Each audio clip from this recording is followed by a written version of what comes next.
મિત્રો, ઠંડા વાતાવરણમાં સૌથી વધારે જે રોગ થાય છે તે છે શરદી, ઉધરસ અને કફ થવો. ઠંડીમાં આ વસ્તુ વારે વારે થતું હોય છે. તો મિત્રો, આજે આ વિડીયોમાં એક જબરદસ્ત ઘરેલું ઉપચાર બતાવવા જઈ રહ્યો છું, જે આ પ્રકારની બધી કોમન પ્રોબ્લેમને દૂર કરી દેશે, કોઈપણ પ્રકારની દવા લીધા વગર. મિત્રો, ચોમાસાના વરસાદમાં પલળવાથી કે પછી શિયાળાની ઠંડીને કારણે શરદી, ખાંસી, છાતીમાં કફ જામી જવો કે શ્વાસ સંબંધિત સમસ્યા થતી હોય છે. આવી કોઈ પણ સમસ્યા થાય ત્યારે ડૉક્ટરની સલાહ જરૂરથી લેવાની જ હોય છે. ડૉક્ટર એલોપેથિક દવા આપે છે, જેમાં antibiotic tablet, anti cold tablet હોય છે અને પીવા માટે સિરપ આપતા હોય છે. દવાની સાથે સાથે ઘરેલું ઉપચાર કરવામાં આવે તો આવા ઇન્ફેક્શનથી જલ્દીથી છુટકારો મળી શકે છે.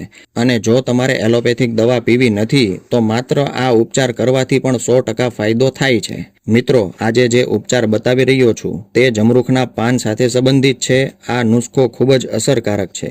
ઇન્ફેક્શનને મૂળમાંથી કાઢે છે, સાથે સાથે કમજોરી આવવા દેતું નથી. આ નુસ્ખો કરવાથી શરીરને કોઈ પણ ખરાબ અસર થતી નથી. આપણે કોઈ એલોપેથિક દવા લઈએ ત્યારે તેની ક્યારેક આડઅસર પણ થતી હોય છે, પણ આ રેમેડીઝથી કોઈ આડઅસર નથી.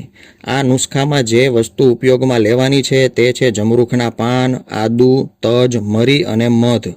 જમરૂખના પાનમાં વિટામિન સી હોય છે, જે આપણી રોગપ્રતિકારક શક્તિ વધારે છે, શ્વાસતંત્ર મજબૂત કરે છે, જેથી શરદી કે કફને કંટ્રોલ કરવામાં મદદ મળે છે અને શરીરને ઇન્ફેક્શનથી લડવાની તાકાત આપે છે.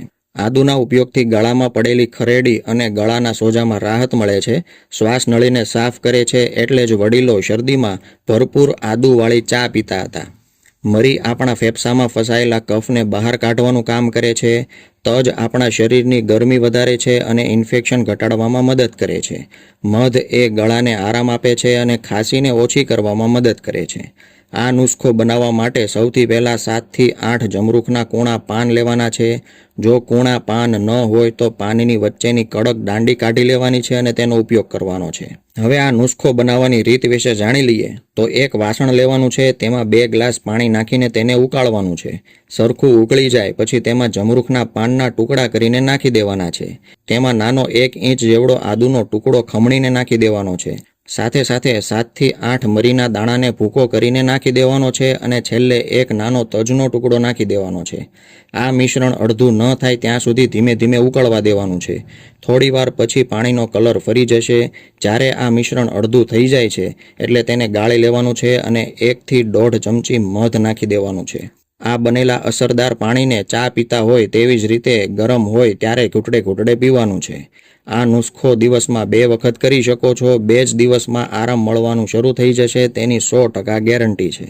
આ ઉપચાર 4 વર્ષથી નીચેના બાળકો માટે નથી. પ્રેગ્નેન્ટ કે ફીડિંગ કરાવતી બહેનો માટે પણ આ નુસ્ખો નથી. જે લોકોને વધારે પડતી તકલીફ હોય તેવા લોકોએ ડૉક્ટરની સલાહ જરૂરથી લેવાની છે. વિડીયો કેવો લાગ્યો તે કમેન્ટમાં જણાવો. વિડીયો લાઇક કરી આપો અને આવા જ વિડીયો ભવિષ્યમાં જોવા માટે ચેનલને સબસ્ક્રાઇબ કરી દેજો. નમસ્કાર, ધન્યવાદ.